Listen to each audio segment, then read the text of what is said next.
بسم اللہ الرحمن الرحیم۔ السلام علیکم۔ میں ہوں خرم شہزاد اور آج ہم بات کریں گے پاکستان میں دو صوبوں کے وزرائے اعلیٰ نے حلف اٹھا لیا ہے۔ اس میں سب سے پہلے تو پاکستان کا جو سب سے بڑا صوبہ ہے آبادی کے لحاظ سے پنجاب، اس میں پہلی بار ایک خاتون وزیر اعلیٰ آئی ہیں، اور مریم نواز شریف جو کہ سابق وزیر اعظم نواز شریف کی صاحبزادی ہیں، انہوں نے بطور وزیر اعلیٰ آج حلف اٹھایا ہے۔ اور آج سے پنجاب میں ایک خاتون وزیر اعلیٰ جو تاریخ میں پہلی مرتبہ ہیں وہ آئی ہیں۔ اس کے ساتھ ساتھ سندھ میں مراد علی شاہ صاحب نے تیسری دفعہ سندھ کے وزیر اعلیٰ کے طور پر حلف اٹھایا ہے، اور آج سے دوبارہ سے پاکستان پیپلز پارٹی اور مراد علی شاہ کی حکومت قائم ہو گئی ہے صوبہ سندھ میں۔ تو ہم بات کریں گے ان دونوں صاحبان کے حوالے سے کہ ان کے جو عزائم کیا ہیں، اور کیا وہ اپنے عزائم پر عمل درآمد کر سکیں گے، یا کتنا وہ کامیاب ہوں گے، کتنا ناکام ہوں گے۔ تو اوورآل تھوڑی سی ہم بات کریں گے ان سے۔ سب سے پہلے بات کرتے ہیں مریم نواز کی۔ مریم نواز کی تقریر بہت اچھی تھی، بہت امپریسو تھی، اور تھوڑی سی وہ کنفیوز لگ رہی تھی، لیکن ظاہر ہے اتنا بڑا دن تھا ان کے لیے، اتنا بڑا موقع تھا، پہلی مرتبہ وہ منتخب ہوئی ہیں ایوان میں۔ اگرچہ ان کے مخالفین یہ کہہ رہے ہیں کہ وہ جیتی ہوئی نہیں تھیں اور وہ دھاندلی سے جیتی ہیں، لیکن پھر بھی ان کے حق میں ایک نتیجہ آیا ہے، اور ان کو وزیر اعلیٰ منتخب کیا گیا ہے اور وزیر اعلیٰ بنی ہیں۔ تو ظاہر ہے ایک بہت بڑا موقع تھا ان کی زندگی میں، تو تھوڑا بہت انسان انڈر پریشر بھی ہوتا ہے اور چیزیں ہوتی ہیں، لیکن اس کے باوجود انہوں نے بہت اچھی تقریر کی۔ انہوں نے یہ کہا کہ وہ انتقام کا کوئی جذبہ نہیں ہے، وہ کسی کے خلاف کوئی انتقام نہیں لیں گے، کوئی بدلہ نہیں لیں گی، اور ان کے دل، ان کا دفتر اور ان کے دروازے اپوزیشن اور مخالفین کے لیے بھی اتنے ہی کھلے ہیں جتنے ان کے اپنے کارکنوں اور مسلم لیگ نواز کے لوگوں اور ایم پی ایز کے لیے کھلے ہیں، جو کہ ایک یقیناً بہت مثبت بات ہے، اور اس کی جو ہے اس کو سراہا جانا چاہیے۔ اس کے ساتھ ساتھ انہوں نے اپنے ایجنڈے کا اعلان کیا۔ انہوں نے تقریباً 1 گھنٹے پر مشتمل تھی ان کی تقریر، اور انہوں نے کافی زیادہ منصوبوں کے بارے میں بات کی۔ ان میں سے زیادہ تر تو تقریباً 80-90% تو وہی منصوبے ہیں جو مسلم لیگ نواز کرتی آئی ہے، بلکہ ساری حکومتیں تقریباً کرتی آئی ہیں، ان کو تھوڑا بہت چینج کر کے تو وہ ان کو جو نئی آنے والی حکومت ہے وہ پیش کر دیتی ہے۔ کاروبار کے بارے میں انہوں نے بات کی، انہوں نے جو ہے مہنگائی کے بارے میں بات کی، انہوں نے امن امان کے بارے میں بات کی، اور انہوں نے نوجوانوں کے بارے میں بات کی، آئی ٹی کے بارے میں بات کی۔ یہ ایسی باتیں نہیں ہیں جو ہم پہلی دفعہ سن رہے ہوں، تقریباً ہر آنے والا وزیر اعلیٰ اور وزیر اعظم اس طرح کی باتیں کرتا ہے۔ مریم نواز تھوڑی سی انہوں نے اپنے آپ کو سخت پیش کیا خواتین کے حقوق کے لیے، اقلیتوں کے حقوق کے لیے، اور انہوں نے کہا کہ خواتین کے خلاف جو ہراسانی ہے یا ان کو تنگ کرنا ہے وہ ان کی ریڈ لائن ہے۔ ان کا جو ریپ جو ہے وہ اگر کسی کا ہوا تو ان کا ریڈ لائن ہے، اس پہ وہ بالکل زیرو ٹالرنس ہے، وہ برداشت نہیں کریں گی۔ بہت اچھی بات ہے، اور ایک کسی بھی حکمران کو ایسا ہی ہونا چاہیے، اس کو بالکل انصاف کی فراہمی کے لیے اور لوگوں کو ان کے حقوق دینے کے لیے اتنا ہی سخت ہونا چاہیے، اور ایسا ہی رویہ اس کا ہونا چاہیے۔ اس کے ساتھ ساتھ انہوں نے ای بائکس کی بات کی، انہوں نے جو بات کی وہ ہیلتھ کی سہولیات کے لیے بات کی کہ سرکاری اسپتالوں کو ہر ضلع میں ایک اچھا اسپتال ہونا چاہیے، ایک اچھا دانش اسکول ہونا چاہیے۔ یہ بھی وہ باتیں ہیں جو ہر حکومت آگے کرتی ہے، لیکن آج تک ہم نے ہوتا دیکھا نہیں ہے۔ کہ انہوں نے کہا یہ مفت ادویات دیں گے، پہلے ہی سرکاری اسپتالوں میں یہ کہا جاتا ہے مفت ادویات ملتی ہیں، لیکن حقیقتاً نہیں ملتی ہیں۔ اللہ کرے ان کی بات صحیح ہو اور اس پہ عمل درآمد کروا سکیں، اور کہ وہ واقعی ہی دوائیاں مفت ملنا شروع ہو جائیں تو اچھی بات ہے۔ اس کے علاوہ انہوں نے کہا جی وہ 5 شہروں کو آئی ٹی سٹی بنا کے جائیں گی، 5 سال بعد جب جائیں گی تو وہ بنا کے جائیں گی۔ بچوں کی تعلیم کے بارے میں انہوں نے بات کیا، انہوں نے ایئر ایمبولینس کا اعلان کیا۔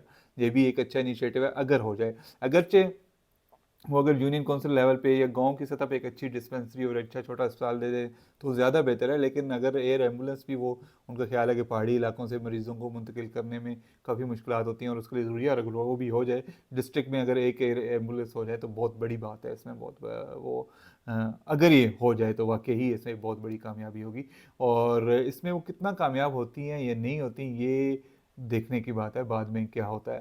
اب کہہ تو انہوں نے دیا کہ انہوں نے جو ہے وہ انتقامی کارروائی نہیں کریں گی اور مخالفین کے خلاف بات نہیں کریں گی، لیکن آج سے وہ وزیر اعلیٰ ہیں پنجاب کی، اور پنجاب میں ہونے والے ہر کام کی وہ ذمہ دار ہیں۔